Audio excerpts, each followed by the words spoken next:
how would you like a peek into what successful doctors are doing with their own finances? Today, we're doing a segment called Quick Financial Tips from Your Colleagues, and I have a very, very special guest here today, a very beloved client, Dr. Nicole Grenier, dermatologist extraordinaire. So, welcome back to More Money Minutes for Doctors. I'm your host, Katherine Vessenes, the CEO and founder of MD Financial Advisors. Now, before we get started, Nikki, our friends at the SEC want me to share a few things.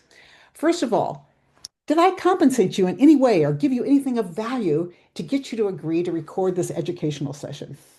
Hi, Catherine. Thanks for having me. No, I am not being compensated in any way. I know, but I did take you out to dinner last year. We Yes, had a yes, blast. It was lovely so dinner. fun. Yes, we have to do that again. It was so Yes. fun. But the SEC wants to make sure that I let our audience know that this is just a public service for clients. You're just trying to give up some of your precious time to help other doctors. So thank you. I really appreciate that. So first, tell us a little bit about your background, how you got into dermatology, how many years you've been into practice, and anything else you think our audience should know. Sure. So I'm a board certified dermatologist. I practice chiefly academic medicine. I am the vice chair for our department. I work on the operations for the department. I graduated from my residency here at Brown about 15 years ago. And I also have a side gig. I work at an office out in Nantucket once a month for a little extra income for travel, which is my passion. So anytime I am not working, I am traveling. So usually to some remote location, a far-flung destination. So travel is what I do outside of work. And we even have a silly travel website called The Open Road, RHODE, spelled after Rhode Island. Um, so we kind of post about our adventures that we take. I love that. I love that website. I think at one time, didn't you call it Champagne Travels or We something? did adventure with a side of luxury, but now the open road for Rhode Island. There were a lot more champagne websites that were a lot more sophisticated than ours. So Oh no. I love that because we love seeing your vacation pictures. Like the ones you did to Iceland, I thought were just so lovely. So that's awesome. So let's talk about the money tips. What kind, do you have two money tips for younger doctors? Um, yes. So I would say the first money tip I would encourage younger doctors to think about is kind of to recognize what you don't know. So in medicine, we are trained quite a bit, but we often receive zero financial planning or education. And so recognize kind of what you don't know. The first thing I did when I got my first paycheck was I had a financial planner to kind of help me through because I didn't have the foggiest idea what to do with my finances when I finally started making money. So my first tip would be to recognize your limitations in terms of your financial knowledge and work with a financial advisor early to help come up with a plan for your finances. Um, Oh, my let me comment about that. That I didn't know that you'd worked with another financial advisor because we've been working together for 7 years. Yes. But I think you're absolutely right about doctors. All of a sudden, their pay goes from 50, 60,000 a year to hundreds of thousands of dollars a year, and they just don't know what to do. So I think you made a really good choice there. Which segues into my next tip, which was to start investing early. I think, like many young doctors, I was a very broke resident. I think, in fact, during one overnight call, we calculated out the dollar amount we were making per hour, and it was a very depressing $3 per hour because we were Oh, putting in so many hours. right. So my first paycheck after graduating, it seemed enormous. And there were so many things that I wanted to do with that money. Loans were looming. I needed a new car. But I would say the smartest thing I probably did was to start investing early instead of kind of taking that first big paycheck and doing all kinds of fun things with it. I tried to make a commitment to start investing early. I love that. That's so important because you get years and years and years of this compound interest. And yes, you can still do fun things with that first check, but I think you're right. Taking something off the Some top of those do, first, yeah. yeah, yeah, is very, very important. And I've just watched you live this your whole life. You set aside your savings first, and then you still get to take these fabulous trips. You have a lovely lifestyle, and you're saving at the same time. All right. Well, are there two things that you're doing to make your financial life easier, simpler, or maybe less stressful? For me, I think one of the easiest things that I do is I just invest a fixed amount every month. I make enough decisions in my, professional life and my day-to-day life that for me not having to think about kind of what I want to invest that month is just a very simple way to do it. So I just commit a fixed amount to invest every month. So I think for me that's a very good strategy. It keeps it nice and simple. So that's one kind of thing I do. And the second thing that I would say is I have, like many dermatologists, have some compulsive tendencies. So having a team sort of manage the portfolio is very reassuring to me. There's of course a cost for working with a financial advisor, but for me, the cost is far outweighed by not having to worry so much about kind of what the finances are doing on a day-to-day basis. When the news has like a doomsday kind of projection about stocks, I don't have to sit there and think about it too much because I know it's being taken care of. And particularly during COVID, when the market was tanking, I think if I were managing things on my own, I would have been a lot more anxious about it than knowing I had a team to kind of help take care of it for me.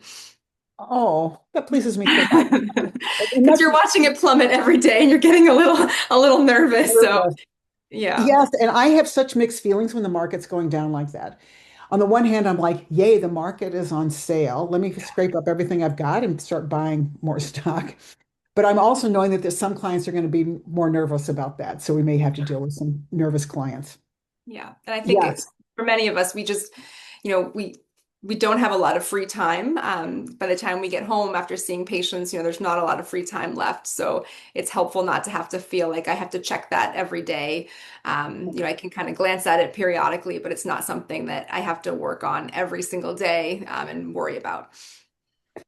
Right. And one piece I would add to the doctors that are listening to this, if you may be listening to this during a time where we are having a market downturn and they can last years sometime, and that it was much scarier than COVID, which only lasted a couple of months. Um, I find it helpful to go through the projections that we do on our financial planning software. And Nikki, you can tell me whether you find it helpful or not, where we can go to the software and the software does behind the scenes 1,000 different what if calculations that include a lot of down markets like we may be going through at the time. And in other words, it's showing you what could happen in worst case scenarios and how even though this time may be bad, you're still going to be able to get to your goal of being able to retire on time with the kind of money that you'd like. Now, I'm hoping that brings a sense of relief to clients, but you tell me, does that help you when we do that? Yes, I think so. You very optimistically have me living until about 100 years old, which is very, very generous and nice. I don't know that that will happen, but just knowing that you can see that the money would last depending on how long you end up living is great. And I think the other thing that I like about it is, when I'm having a particularly challenging time at work, we can kind of tweak it a little bit to say, well, what if I retired just a little bit earlier? Would that still be enough? So having the model available to play with those projections, I think is very critical. So I don't have to have this fixed retirement date in mind. There is some flexibility there, and I can see how that would model out. Yes, I know it brings me a sense of comfort when I do my own modeling for myself, Yes. actually. Yes. Because I was thinking recently, what if I retire? Now, you know me well enough to know that I have no plans to retire at all. You might be retired before I am, actually. Oh, hopefully. Yes, hopefully. And I thought, well, let's just pretend for a minute that I retired today or sold the firm. Heaven forbid, I don't plan on selling it either. Um, what would I do with my own money? Because, right, I'm a certified financial planner. I'm an attorney. I've been doing this stuff for decades. And I realized when I asked myself that question, I would not do this myself. And today it takes me an entire team to do this. I have the most expensive software out there. I have a whole team that analyzes investments, old opportunities, new opportunities, what have you. I have a whole team that looks at tax laws. And the idea of me doing that by myself, frankly, I was overwhelmed. So I do use one of the team members for my own financial planning.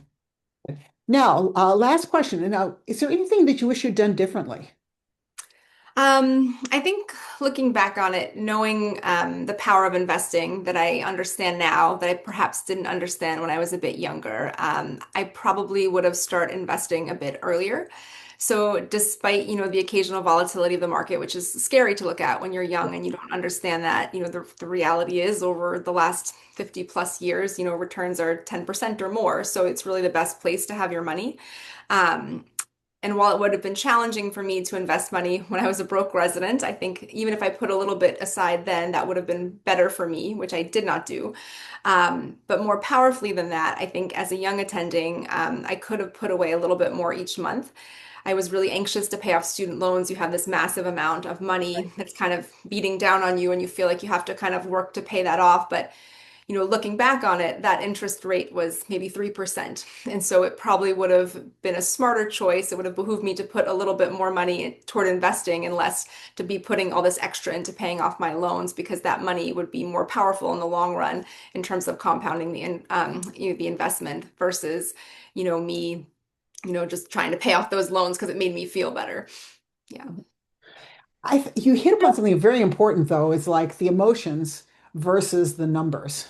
Yeah. And I think you came through that pretty quickly. We have had some doctors that absolutely would not consider saving anything until they had those student loans paid off. And that was horrible because that may take them 5 or 10 years, and they've lost all that time for the compound interest.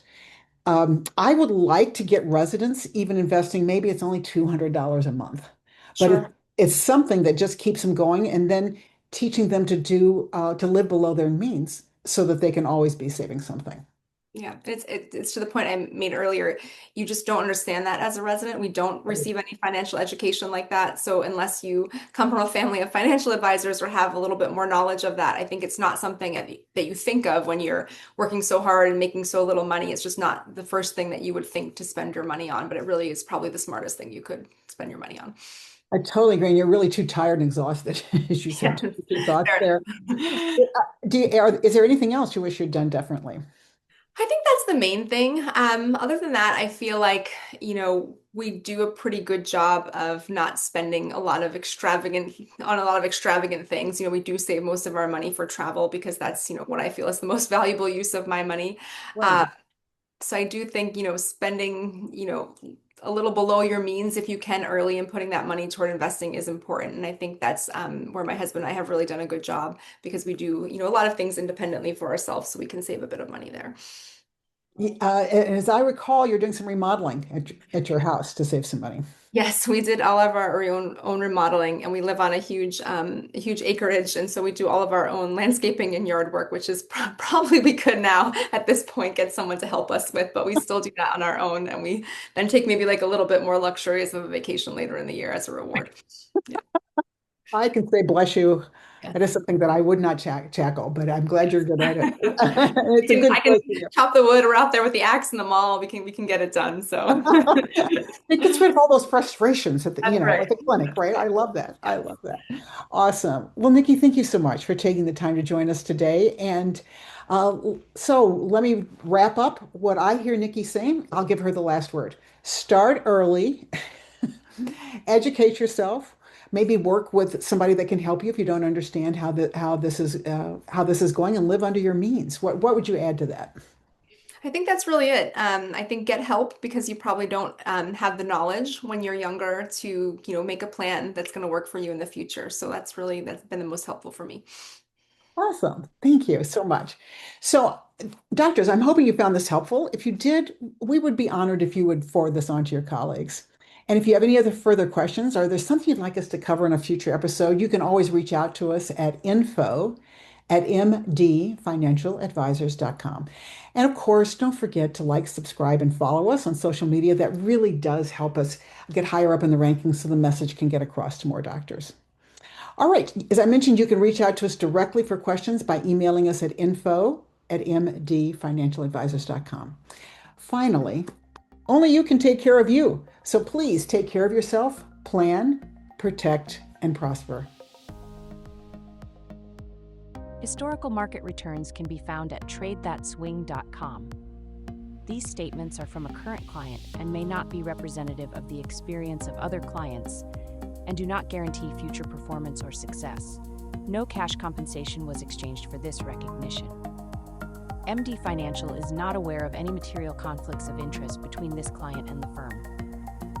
Financial planning projections are hypothetical, based on assumptions, do not reflect actual investment results, and are not guarantees of future outcomes. Individual results will vary. Additional information, including management fees and expenses, is provided on our Form ADV Part 2, available upon request, or at the SEC's Investment Advisor Public Disclosure website. Past performance is not a guarantee of future results.